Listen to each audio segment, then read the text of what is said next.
آج الحمدللہ رمضان کا دوسرا دن جا رہا ہے، اور کل کے درس میں ہم نے بتا دیا تھا کہ اللہ تعالیٰ نے ہمارے اوپر رمضان کے مہینے کے روزے کیوں فرض فرمائے ہیں۔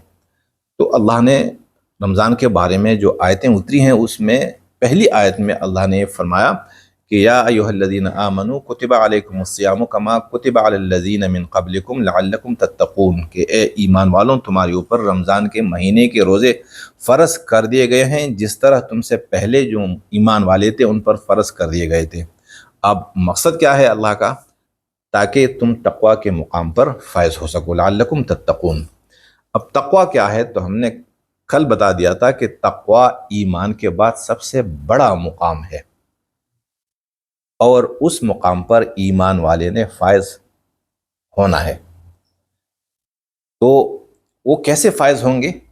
اس کے لیے اللہ نے رمضان کے مہینے کو ہمارے اوپر فرض فرمایا، لیکن ہم نے رمضان کے مہینے کو نیکیوں کا سیزن سمجھا ہوا ہے کہ بھائی سحری اہتمام کے ساتھ ہو، پھر کچھ کھائے پینے اور اس طرح افطاری اور تراویح ہو، ختم اعتکاف، روز ذکر و اذکار ہو، اس طرح عمرے پہ جانا۔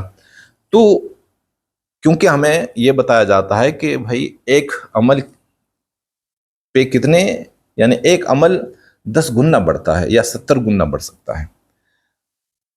اب میں یہ نہیں کہتا کہ بھائی یہ ٹھیک نہیں ہے، یہ اپنی جگہ پر درست ہیں، لیکن اصل مقصد یہ ہے کہ ہم تقوی کے مقام پر فائز ہو جائیں، ہم متقی بن جائیں۔ تو متقی ہم کب بنیں گے؟ جب ہمارے اندر جو اخلاقی برائیاں ہیں وہ نکل جائیں۔ جب تک اخلاقی برائیاں ہمارے اندر ہوں گی تب تک ہم متقی نہیں بن سکتے۔ جب متقی نہیں بنیں گے تو جنت نہیں جا سکتے، کیونکہ جنت کو اللہ نے بنایا اعدت للمتقین، متقیوں کے لیے۔ چنانچہ اللہ تعالیٰ نے ہمیں رمضان ایک تربیتی عمل کے طور پر عنایت فرمایا کہ بھائی اس میں اپنی تربیت کر لو۔ اب تربیت کیا ہے؟ مثال کے طور پر میں اپنے آپ پر نظر ڈالوں کہ بھائی مجھ میں کون کون سی اخلاقی بیماریاں ہیں۔ اب دوسروں کی نظر میں تو اللہ کا ولی ہوں، لیکن مجھے تو پتا ہے نا کہ مجھ میں کون کون سی بیماریاں ہیں۔ تو مجھ میں مثال کے طور پر تکبر کی بیماری ہے، بخل کی بیماری ہے، اسی طرح مجھ میں دوسری عورتوں پر بد نظری کی بیماری ہے، اور اپنوں سے اور نفرت کرنے کی بیماری ہے، جھوٹ بولنے کی بیماری ہے، اور اسی طرح دنیا سے محبت کرنے کی بیماری ہے۔ یہ بہت ساری بیماریاں میرے اندر ہیں۔ تو جب تک یہ بیماریاں میرے اندر ہوں گی میں اللہ کی طرف سفر نہیں کر سکتا۔ تو پہلے میں نے علاج کرنا ہے۔ تو میں نے روزے، یعنی رمضان کے روزے کے مہینے کو کیا سمجھنا ہے؟ جیسے اللہ تعالیٰ نے مجھے یہ مہینہ نصیب فرمایا اس سال رمضان کا، تو میں نے کیا کرنا ہے کہ ایک بیماری کو ٹارگٹ بنانا ہے، جو سب سے بڑی برائی ہے میرے اندر، بھائی اس کو نکالنا، اسی مہینے اس کو نکالنا ہے۔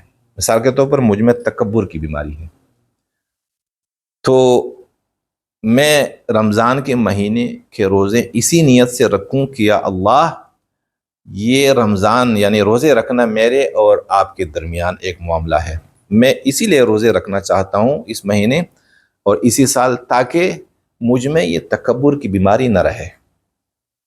تو پورا مہینہ ایک ایک دن جب میں سحری کروں تو سحری سے پہلے نیت کیا ہو کہ یہ روزہ کیا کرنا ہے، یعنی تکبر کی بیماری کو دور کرنے کے لیے ہے۔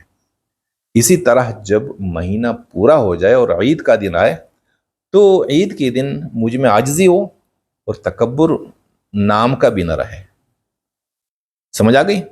اب یہ ممکن نہیں ہے کہ جتنی اخلاقی برائیاں ہیں مجھ میں وہ ایک سال میں دور ہو جائیں، نہیں، اسی سال میں نے ایک بیماری کو دور کر دینا ہے، اگلے سال دوسری کو، اس طرح کر کر کے جتنی بیماریاں ہیں، زیادہ تو نہیں، 8-10 ہوں گی، ان برائیوں کو دور کر دینا ہے۔ تو 8-10 سالوں میں ایک مومن تقوی کے مقام پر آسانی کے ساتھ فائز ہو سکتا ہے۔ لیکن اگر ہم نے رمضان کے مہینے کو اپنے لیے تربیتی عمل سمجھا ہو، تب اگر ثواب کا مہینہ سمجھا ہے تو یہ الگ بات ہے، لیکن ہم نے تربیتی عمل سمجھنا ہے۔